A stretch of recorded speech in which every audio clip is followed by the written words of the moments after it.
Hello guys, welcome back once again, and this time we're going to talk about the good old PlayStation 1.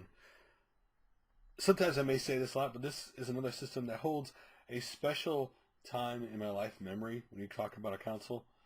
I was very reluctant when the PlayStation came out, basically because Sony was a big corporation, and I didn't like the fact that big corporation was moving to gaming.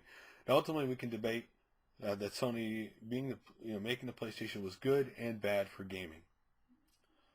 And having a big corporation move in is always scary because big corporations they're a big corporation. It's part of a corporation. You worry that, you know what, this is just another arm of them. They don't care about the gamers. And Sony has shown at times that they do and they don't. But the reason why this console holds such a special place in my heart was when I originally met my wife, I had a PlayStation 1. And she bought me the game Wild Arms. The first 3D RPG that had come out. And I started playing it, she watched. Well, what eventually happened was she decided to start playing. She goes, is it all right if I play? And I said, sure, go ahead. Because I want to get her into gaming, right? You kind of the cool thing, hey, your girlfriend or your wife getting into gaming, you get really excited. And she started playing, and eventually she passed me, and I just quit playing. I just started watching her play. And ultimately she beat the game. But she got a PlayStation 1, and we would, had both our TVs set up, had both our PlayStation 1 set up, and we'd spend weekends, get what food we're going to eat, drinks and all that stuff together, and we'd just spend the weekend gaming next to each other. And that was really awesome. That's one of those gaming memories that, because that system caused that, I'll always have. Because we had that system play together, it'll always be there. So I have a special place for the PlayStation 1. Now, there are a group of fans, of PlayStation fans, who are making... PSIO is making the SD card iOS loader for the PlayStation 1. It's currently beta testing. A closed beta testing has started for this. So basically how the PSIO SD card loader works is it plugs into the parallel port of the PlayStation 1.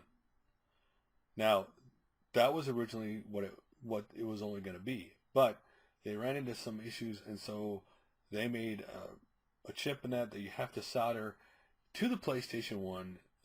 Looks like at least 6 spots. According to the video, I saw someone install one.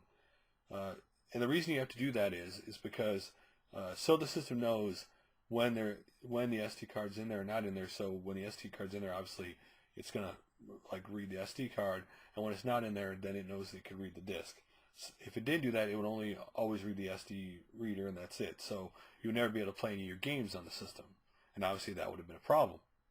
But they got past that. Now, the other cool feature about this is that this is region free, meaning you can play NTSC, obviously North American games, Japan games, and PAL region games. So you'll be able to get ultimately all the PlayStation 1 games will be able to be played. Now, right now, not every game works with it. They do have a compatibility list on their site. And they basically said if anybody runs into a problem with any game, let them know what it is, and they're going to work on it. And the reason they can work on it is because this also has a USB port, which you can plug the PSIO into the USB into the computer to do obviously firmware updates or load ROMs or whatever. So they'll be able to do firmware updates in the future so that they can get as many games as they can to work. Now you ask, why did they make this? Why is this necessary? There's emulation and other stuff. Emulation doesn't always work right. The other issue you will have with technology, because again, a PlayStation 1 is basically a CD-ROM drive that has a Laserdisc CD-ROM drive, is that eventually deteriorates and eventually will no longer work.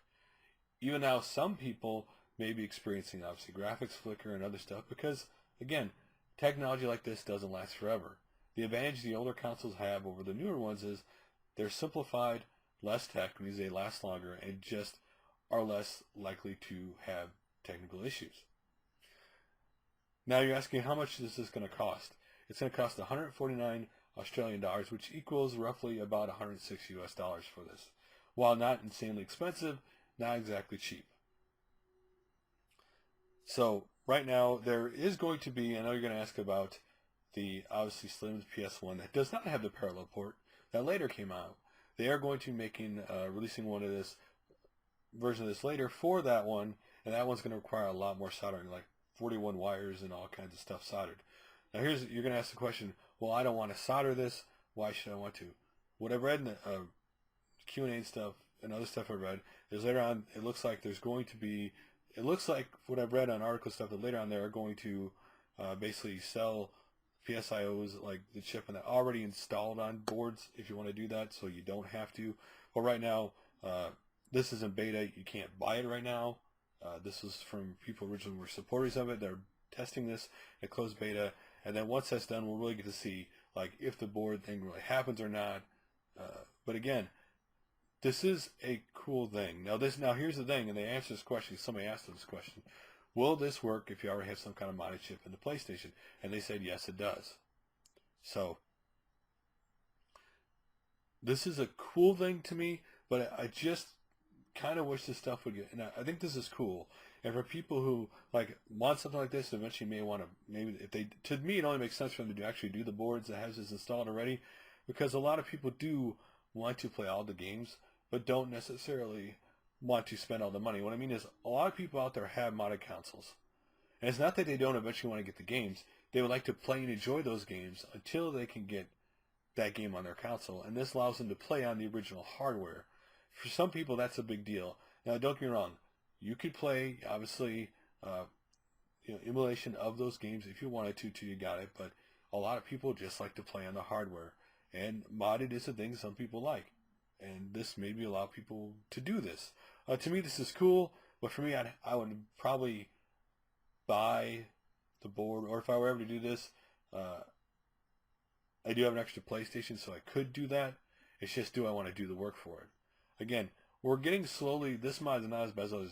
I'm hoping we're getting to the age where we're slowly going to get to the point where we can finally not have to do all the soldering, because when we get to that point, when it's just a plug-in thing that works for these devices, that's when we're really going to get a lot of people to be able to accept it more. Right now, this becomes a niche item only because they're just enough. A lot of people just don't want to do this work to their console and possibly ruin it, even if it is a duplicate. But what do you guys think of the PlayStation 1 SD card loader? Do you think it's a cool thing? Do you think this is cool that this is happening? It's in beta. Will this be something you're interested in after it comes out? Again, it's in beta testing. We're going to see what the final thing looks like when it's obviously done in beta. But they do expect to release it shortly after the beta is done. So right now we're just on the, what is it going to look? Obviously $149, we know that's the price. But what is, the final version of the product? Like, does this mod going to have to be for sure done? Are they going to be able to find a software way around it? If not, then does this make you not go, I don't want this device? Or you're like, you know what? I want it. I have an extra PlayStation. I don't mind the soldering and a little bit of cutting that's going to have to be done.